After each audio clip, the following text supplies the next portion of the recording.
ఊహించని మంచి జరగడమే అదృష్టం. అలాంటి అదృష్టం అందరికీ దక్కదు. ఏపీ కేబినెట్ లో ఇలాంటి వారు చాలా మందే ఉన్నారు. 4 మంత్రులు మాత్రం అందరికంటే ఎక్కువ లక్కీ ఫెలోస్. ఎమ్మెల్యేలుగా ఛాన్స్ దక్కడమే అనూహ్యమైతే మంత్రి పదవులు వరించడం వాటల్లో వర్ణించలేం. మంగళవారం రాత్రి అధిష్టానం నుంచి ఫోన్ వచ్చే వరకు తాము మంత్రులవుతున్నట్లు వారికి కూడా తెలియకపోవడం విశేషం.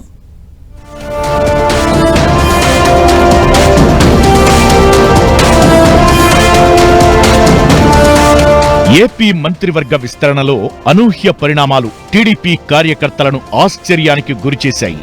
కొత్తగా ఎమ్మెల్యేలు అయిన 8 మందికి మంత్రి పదవులు దక్కుతాయని ఆ పార్టీలో ఏ ఒక్కరూ ఊహించలేదు. వీరిలో 4 నేతలకు ఎమ్మెల్యే టికెట్లు దక్కడమే నాటకీయమైతే ఇప్పుడు ఏకంగా మంత్రి పదవులు దక్కడం హాట్ టాపిక్ గా మారింది. చంద్రబాబు 4.0 ప్రభుత్వంలో మంత్రులుగా ప్రమాణం చేసిన వారిలో కొండపల్లి శ్రీనివాసరావు, సవిత, మండిపల్లి రాంప్రసాద్ రెడ్డి, బీజేపీ నేత సత్యకుమార్ కు లక్కీ ఛాన్స్ వరించిందనే చెప్పాలి.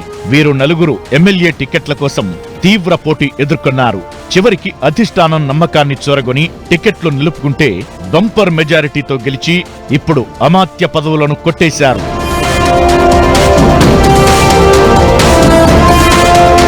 విజయనగరం జిల్లా గజపతి నగరం నుంచి ప్రాతినిధ్యం వహిస్తున్న కొండపల్లి శ్రీనివాసరావు అనూహ్యంగా మంత్రయ్యారు. రాజకీయ కుటుంబమే అయినా శ్రీనివాసరావు ఎన్నికల ముందు వరకు రాజకీయాలకు దూరంగానే ఉన్నారు. గజపతి నగరం నుంచి గతంలో శ్రీనివాసరావు బాబాయి కేఏ నాయుడు ఎమ్మెల్యేగా పనిచేశారు. ఆయనకు సర్వేలు అనుకూలంగా లేవని అదే కుటుంబానికి చెందిన శ్రీనివాసరావుకు టికెట్ ఇచ్చింది టీడీపీ అధిష్టానం. కానీ కుటుంబం నుంచే సహాయ నిరాకరణ రావడంతో ఆయన స్థానంలో సీనియర్ నేత కళా వెంకట్రావును బరిలోకి దింపుతారని ప్రచారం జరిగింది. కానీ మంత్రి కొండపల్లి శ్రీనివాసరావు తన రాజకీయ చాణక్యంతో అధిష్టానం నమ్మకాన్ని చోరగొని టికెట్ నిలుపుకున్నారు. బంపర్ మెజారిటీతో విజయం సాధించారు. మంత్రివర్గ విస్తరణకు ముందు జిల్లా నుంచి సీనియర్ నేత కళా వెంకట్రావు పేరు వినిపిస్తే అధిష్టానం మాత్రం కొండపల్లికి ఛాన్స్ ఇచ్చి ప్రోత్సహించింది.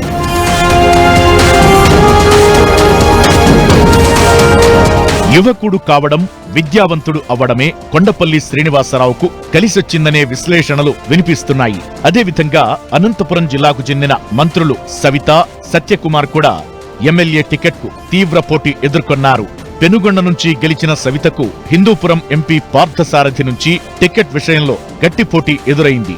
ఇద్దరూ కురుబ సామాజిక వర్గానికి చెందినవారే అయినప్పటికీ పార్థసారథి సీనియర్ కావడం, పెనుగొండలో మాజీ మంత్రి ఉషా శ్రీచరణ్ పోటీ చేయడంతో టికెట్ విషయంలోనే సవిత తీవ్ర పోటీ ఎదుర్కొన్నారు. అయితే మహిళల కోటాలో చివరికి టికెట్ సాధించారు. ఇప్పుడు అనూహ్యంగా మంత్రయ్యారు.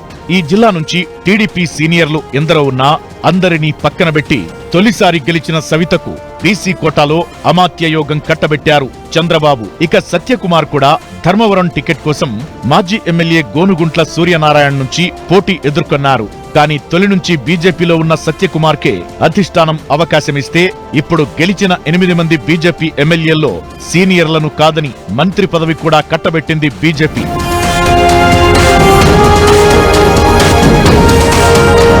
ఇలా కొండపల్లి శ్రీనివాసరావు, సవిత, సత్యకుమారే కాకుండా ఉమ్మడి కడప జిల్లాకు చెందిన రాయచోటి ఎమ్మెల్యే మండిపల్లి రాంప్రసాద్ రెడ్డికి అనుకోకుండా మంత్రి యోగం పట్టింది. ఎన్నికలకు కొద్ది రోజుల ముందే వైసీపీ నుంచి టీడీపీలో చేరారు రాంప్రసాద్ రెడ్డి. వైసీపీలో సాధారణ కార్యకర్తగా మాత్రమే కొనసాగిన రాంప్రసాద్ రెడ్డిని టీడీపీలో చేర్చుకుని ఎమ్మెల్యే టికెట్ ఇచ్చారు చంద్రబాబు. రాయచోటిలో వరుసగా 4 సార్లు గెలిచిన వైసీపీ నేత శ్రీకాంత్ రెడ్డిని ఓడించడం అంత ఆషామాషీ కాదనుకున్నారంతా. మాజీ సీఎం జగన్ కు అత్యంత సన్నిహితుడైన శ్రీకాంత్ రెడ్డి ఉమ్మడి జిల్లాలో బలమైన నేత. అలాంటి నేతను తొలి ప్రయత్నంలోనే మట్టి కరిపించారు రాంప్రసాద్ రెడ్డి. ఓ విధంగా చెప్పాలంటే రాయచోటిలో శ్రీకాంత్ రెడ్డి పరాజయాన్ని మాజీ సీఎం జగన్ ను ఓడించినట్టుగానే చూస్తున్నారు అంతా. అందుకే తొలిసారి గెలిచిన జిల్లాలో సీనియర్ నేతలు ఉన్న రాంప్రసాద్ రెడ్డికి ఛాన్స్ ఇచ్చారు చంద్రబాబు. ఈ 4గురిలో టీడీపీకి చెందిన 3 మంత్రులపైన చాలా హోప్స్ పెట్టుకున్నారు టీడీపీ అధినేత. గతంలో కడప, విజయనగరం జిల్లాల్లో వైసీపీ క్లీన్ స్వీప్ చేసింది. ఇప్పుడు టీడీపీ వేవ్ లో ఆ ఫలితం తిరగబడింది. ఈ విజయం శాశ్వతంగా చిరస్థాయిగా నిలిచిపోవాలంటే కొత్త మంత్రులు జిల్లాల్లో పార్టీ బలం చెక్కు చెదరకుండా కాపాడుకోవాల్సిన అవసరముంది. మరి ఈ బాధ్యతలను మంత్రులు ఎంతవరకు నిలుపుకుంటారో చూడాల్సి ఉంది.